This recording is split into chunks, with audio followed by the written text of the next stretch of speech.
Hello, hello, hello. I made a video the other day on my tablet, and now the tablet is behind my bed. It has been charging, and now because I have already sat in the van, I can't crawl on my bed to retrieve the tablet. So just a little glimpse into my mental illness. Yeah, it's not fun at all. Not at all. And it's called OCD Avoidance. No, that's not nice. And then one asks the question, why can't you crawl on your bed to retrieve the tablet after you had been sitting in the van? That's a legitimate question. It's a logical question to ask. But as Dr. Arthur Janov pointed out already, when we're dealing with mental illness and emotions, and you're arguing against an emotion, that won't work. You can't argue rationality, rational sense, common sense. I don't use the word common sense. The logical sense into a feeling, into an emotion. You can't do that. They run on two different frequencies in the brain. So if you use logical reasoning, that comes from a clear mind that is calm and that has space to think about logical reasoning and planning and looking at other people with a logical reasoning mind. So I see someone arguing the heck out of someone. I go, oh, well, that person is very argumentative. But instead of getting all angry or something. So when the emotions come in, I might get angry, or I might get triggered, or I might do avoidance, and then I have avoidance reasoning. But someone else is not going to follow with that. Someone else is going to say, are you nuts? You must be crazy. Right? Yeah, it is a form. Mental illness is a form of craziness. There are many different variations of that and intensity levels. Okay, so it gets worse the more unconscious we are about that stuff. I happen to be acutely conscious about my BS. And that makes me laugh about myself very often. I have to laugh just I sit there without anyone there. And I just start laughing hysterically over my own stuff. The totally illogical, irrational stuff. I have to laugh about it. But I might even cry 5 minutes later. I might cry about it. And then I go, so how am I ever going to heal this? Ever, So ever. And then I go, alright, so obviously where I'm at right now, I can't fix it. It is what it is. It's mental illness. That's how I always call it. Paul will argue and get real mad, and I go, mental illness, baby. And then he gets even more angry and says, now you act like it's something okay. You say mental illness, baby, like Vegas, baby. No, but that's not how I meant it. Those are just some of our conversations, you know. So he comes in with rational thinking, right? And then with the frown on his face and the eyebrows like.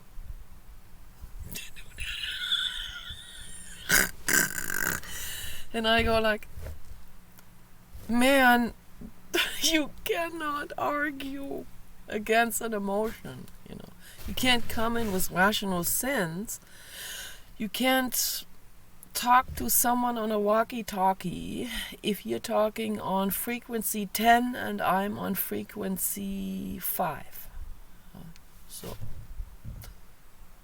or reversed, or whatever frequency.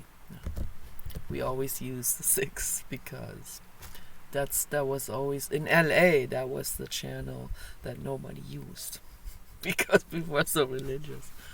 So that was good. Once in a while, a real severe troll would come, you know, a devil worshiper.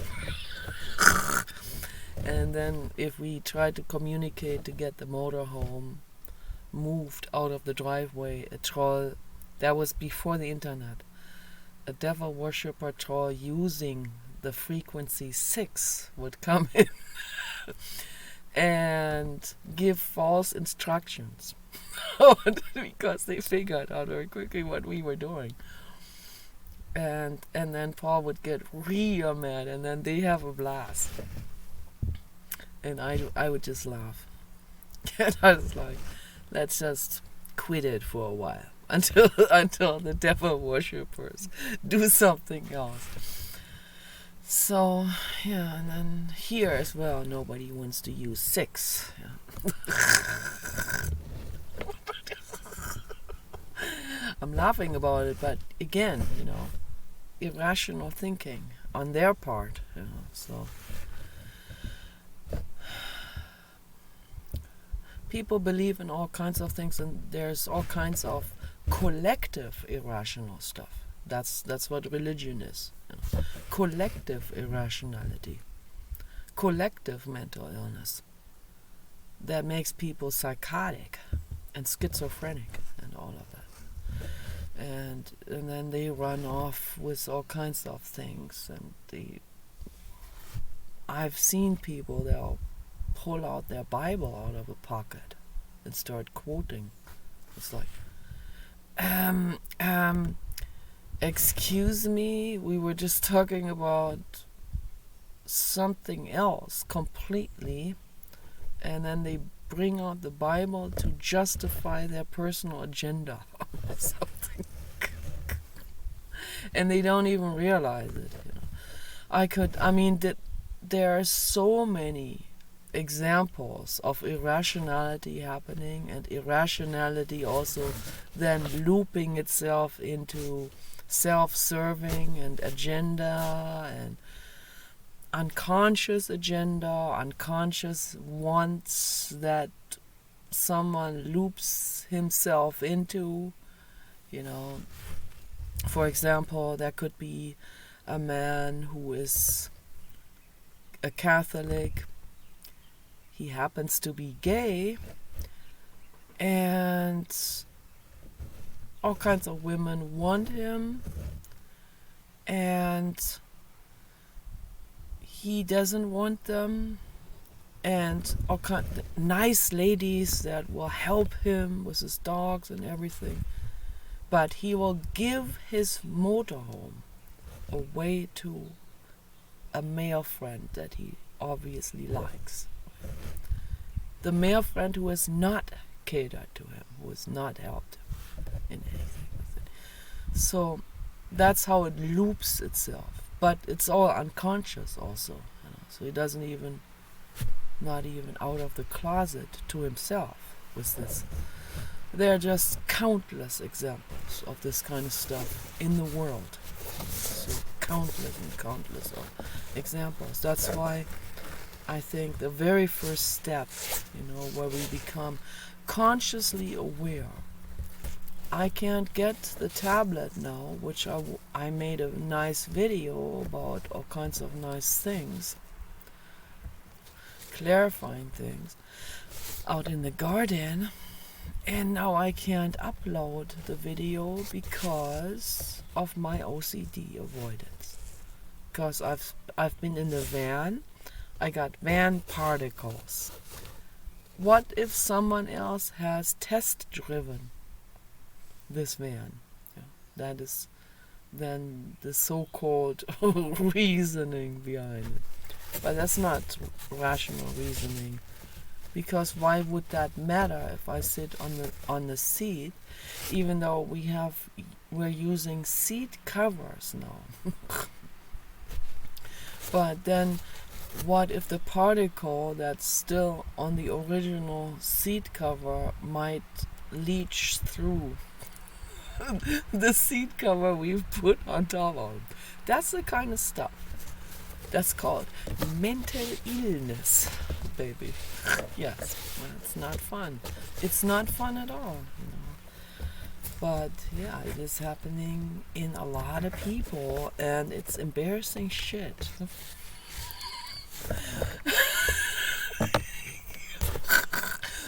And nobody wants to admit that kind of stuff, and I don't blame you if you don't. Particularly if you are working for a corporation, or if you are a physician, or you might be a psychiatrist.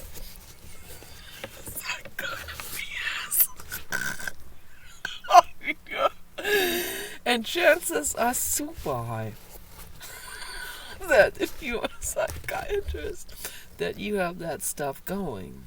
Okay? So, just pointing this out. Fumbling around with this here, as always.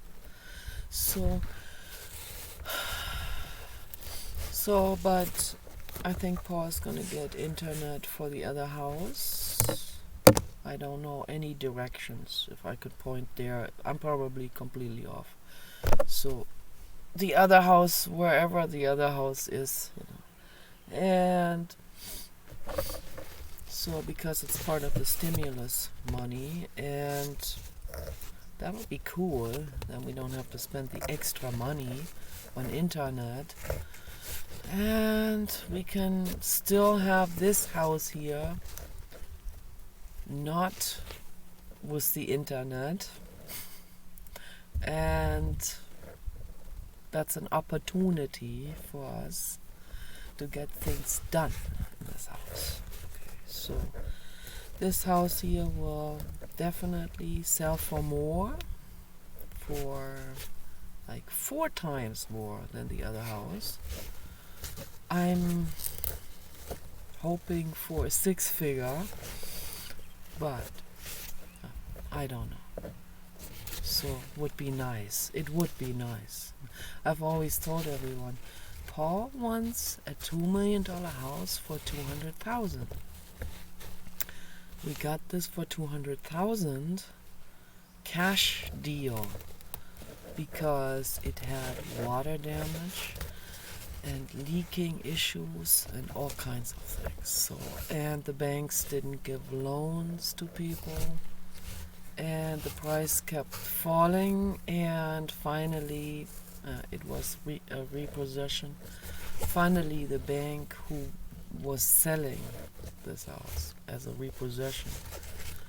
I feel sorry for all these people, you know, that particularly the woman who had this house before us, the kind of work she put into it, and the kind of money she paid for the house. I think she paid $700,000, and then put a whole lot of work into it.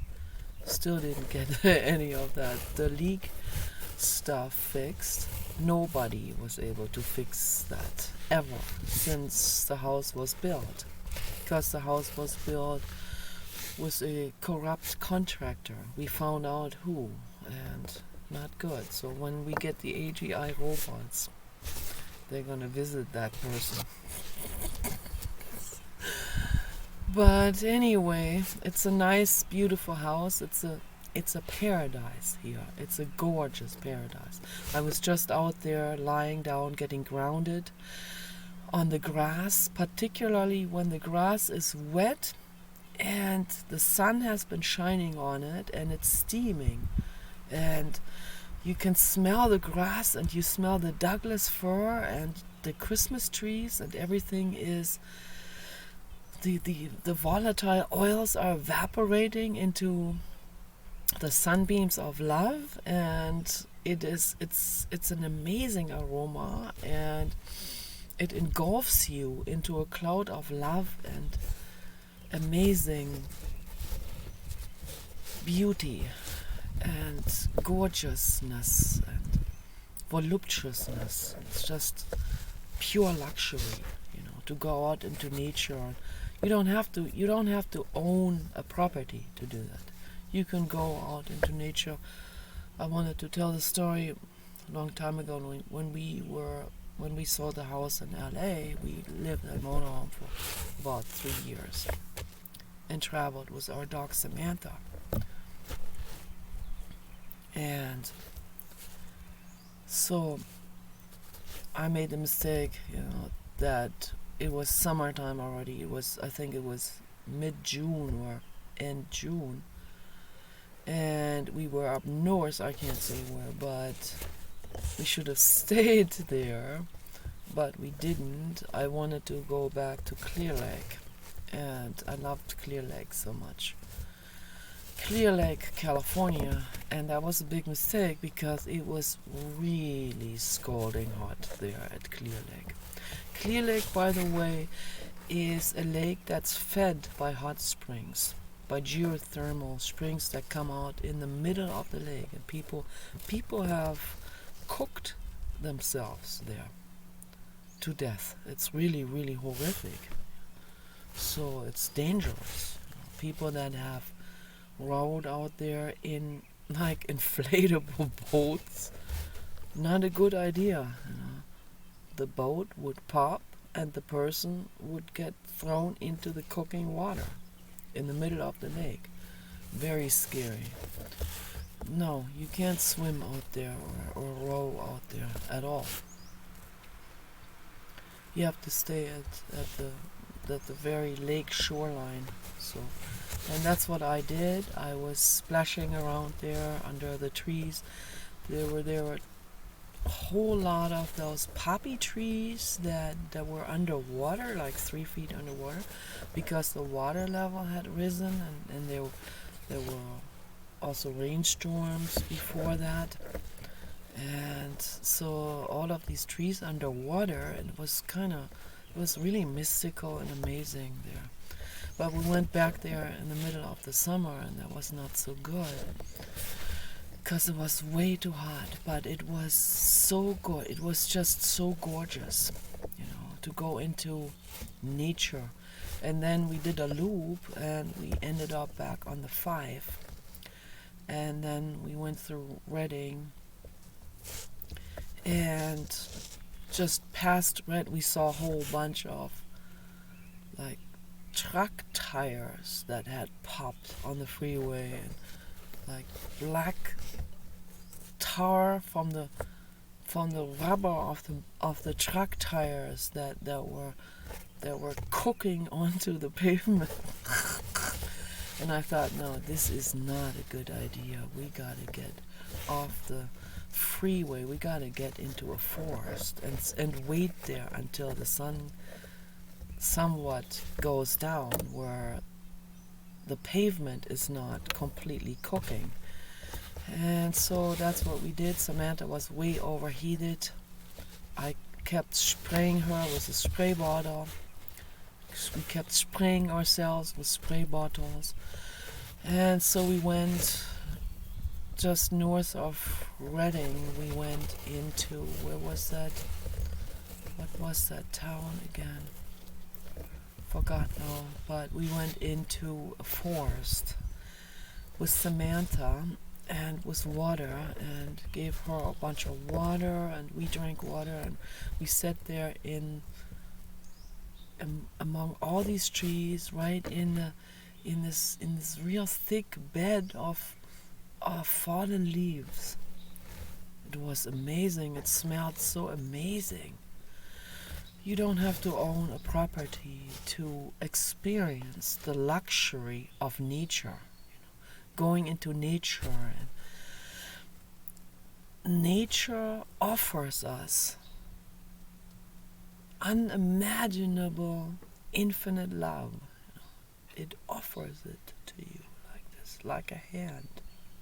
Take that hand and appreciate it, Touch a plant. Some plants, they look like they have hands, like the Japanese maple tree has the hand like this, with 5 fingers, and it's getting dark red now. That's what it does in the summertime. The leaves get dark red. In spring they're still green, and then in summer they get like orange, and then red, and then burgundy. And now they're already starting to get burgundy. So gorgeous. And you can make tea with those. That is the sweetest tea in the world. Just sweetness. Sweetness and delicate. I just saw 2111. Thank you, Blue God. That's the sweetness of the Japanese maple leaves. They actually eat those. They have some kind of, they cook them or bake them, I think, and then they put sugar on it or something, or some kind of flour on it. I read that on the internet. So Japanese delicacy. I can understand why, because when I drank that tea, and I drank that tea before I ever read that on the internet, I just wanted to make sure on the internet that it is safe to make tea with that. So, and how did I even find out that this is a Japanese maple? I guess I must have just randomly looked through plants, studying plants, and looked at the photos, and then I identify. You know what we need? We need a tablet that has an app on it that recognizes plants. I've been wanting to have that for 10 years, but I don't know if that exists. You hold the tablet up to a plant, you say, "What plant is it?" Robot.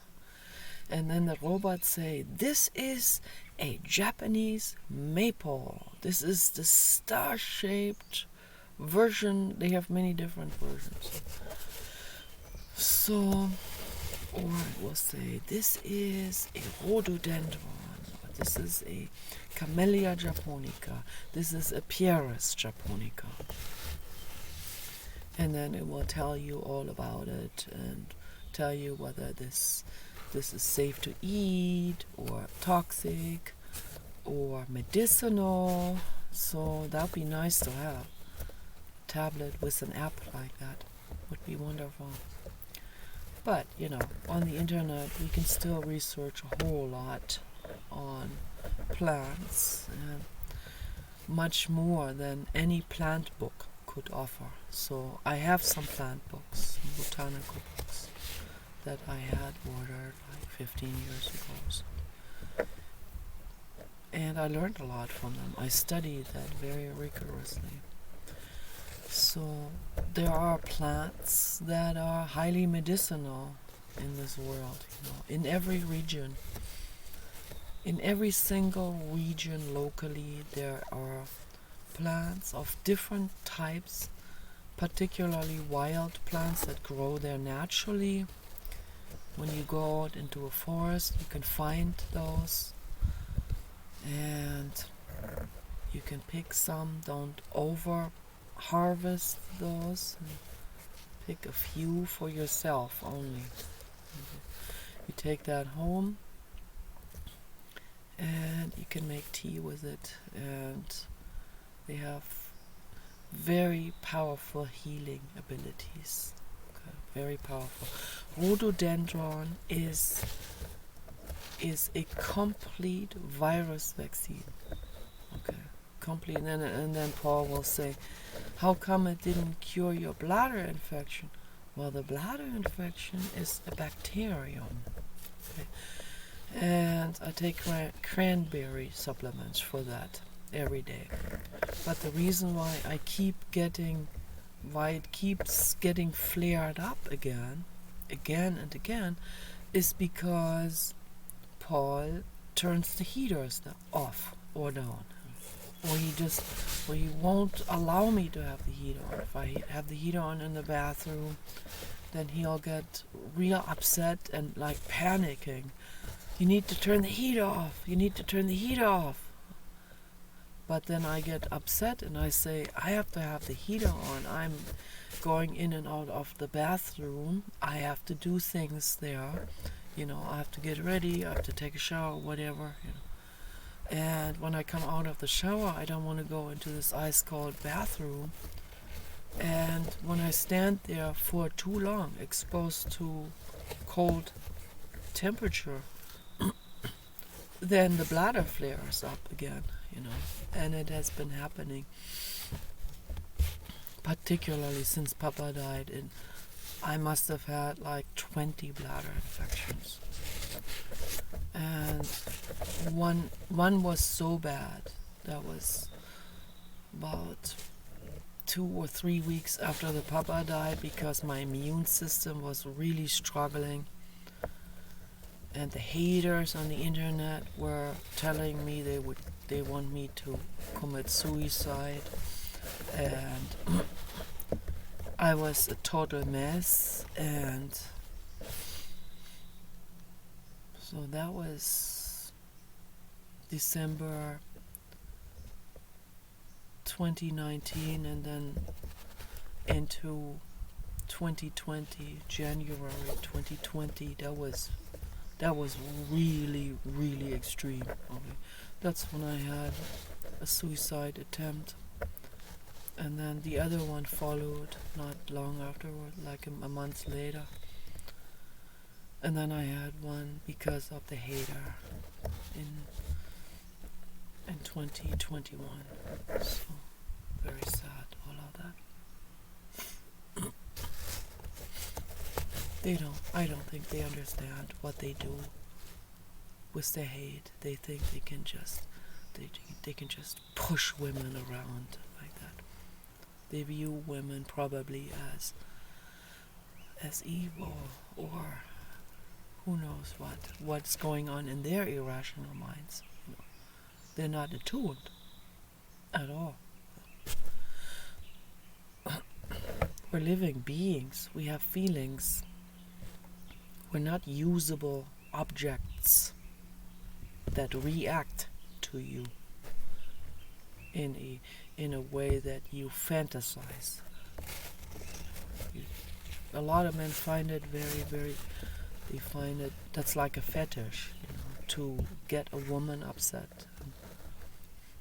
I've seen all of this, I've observed all of this. Very sad. It's very sad.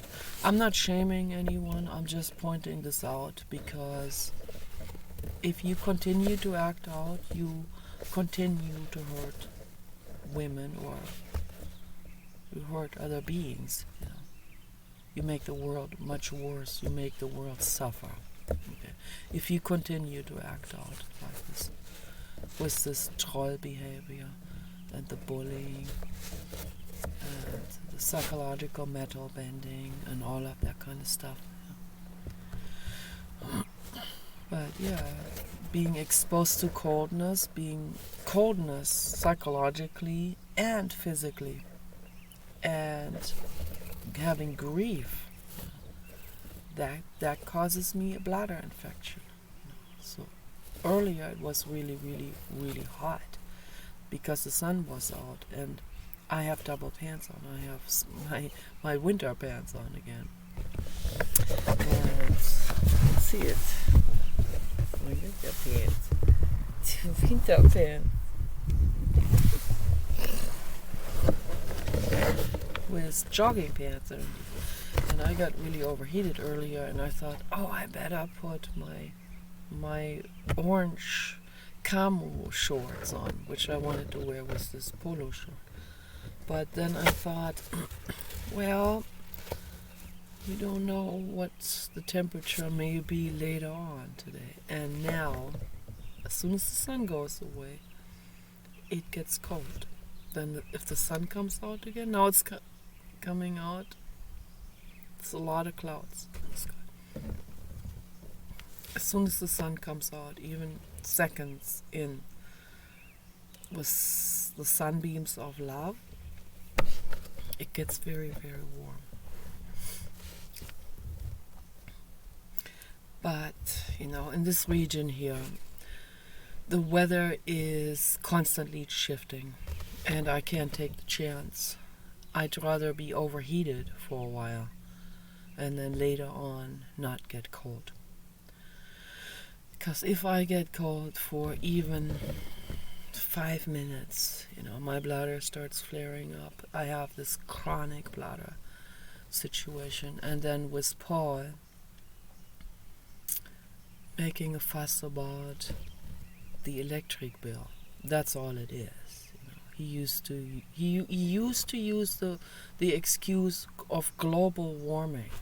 So that was a very convenient excuse and very and very virtue acceptable. So from my personal point of view, and it's like, he knows how to convince me with his own stuff, with his own demands, and then later on he'll say, "Oh, we have 900 electric credits at the other house. There you can use the heater." Wait a minute, no. What about global warming? No. So, where's that excuse? So, or in the motorhome when we went to an RV park and we had free electricity there. You can use as much electricity as you want. Here it's free. Oops, wait a minute. Where's that global warming excuse? No. So this kind of stuff goes on my nerves, and it makes me mad sometimes. It makes me very mad. Because making someone with chronic bladder problems exposed to cold temperature is abusive. However, unconsciously or incidentally, it's still abusive. So it's not cool. So, that's why I want to have a very huge dome greenhouse that is storm-proof. Because I know that in that dome greenhouse, in the winter time, it does not get cold. Okay? No matter what you do, whether we have hot spring water or not. If we have hot spring water, we're set for life. You can meander that under the ground, and you can have a dimmer system with that. You can have a temperature regulation system that will adjust the flow of water that goes into the pipes, and you can even turn it off if you want to. Just coming back now. I have to get ready to. We have to get ready to go. So, but a dome greenhouse, that's really the answer for me, particularly. If we are so incredibly bound on saving electricity, so then that will be okay. That will work. That I will be on board with that. But as long as we don't have that, my health is absolutely priority. So. And I still try, that's why I wear winter clothes in the house. I really, really try to not overuse electricity. At night, I don't have lamps on or anything. I have LED night lights that are plugged into the all different kinds of outlets in every room, so that I can see when I go to the bathroom, for example. So that looks really nice also. And I never turn any light on at night. It's not necessary, When I read my books on my Voyager tablet, and I have that on night light also, which uses less electricity also. It's easier on the eyes. So we figured out ways on really cutting down on the electric bill. But, there comes a point where, I need heat, like in the bathroom or something. So, and that has been the very point of argumentation and fights with us. And when my bladder hurts, like in January 2020, when it flared up really bad, when it was really bad, it's so painful that I scream, I mean, it's so painful, it's torture. That's how painful that is. When the bladder is like really inflamed, it's everything hurts, and at all times, and I have had bladder infections where I was peeing out blood in LA, all because he could not provide the heat. He had to constantly turn the heater. At that time, his dad was still living there. His dad was shivering in front of this heater. I felt so sorry for his dad, His dad was old. He needed a lot of heat. And Paul would go in there like 30 times per day and check on the heater, on the thermostat, and turn it down. And then before I know it, my bladder starts flaring up, And I go like, why is my bladder flaring up? Why am I getting cold? I have just made sure that the heater is turned up. No, he turned it down again. And so that also that borders into irrationality. Okay, with him. Yes, this and stinginess is also bordering into irrationality. That's a form of mental illness, again, Tightwadness, cheapness. It's cuckoldness. Sorry, I have to use that word. The cuckold. The cheap cuckold. There are some generous cuckolds too that they go like, baby, here you have your boy, you can have your boyfriend. Come back anytime. I turn the heater on. I've become your dad now. But there are cheap cuckolds. They will get mad. I would never treat you like this. Now I'm swaying into ranting about him. But you know what? He makes me very mad. Often, very often. At the same time, I care very deeply about him, and I love him very deeply, and I know a lot of those things are his own mental illness. I can look at it from above. I see that he suffers, You don't want me, you want him even. And he's even older than me. And I can see how, but you know what? There's always a two-way tango with everything. There was a time when I was somewhat attracted to him. Somewhat. Wasn't really, he was never my type. I wasn't his type, okay? He wanted a short blonde. I wanted a big guy with big legs, not a birdie kind of guy. But then he started to want me, and this wanting me made me think he loves me and made me feel wanted, and that somehow made me attracted somewhat. Okay, so, and that went on for a couple of years.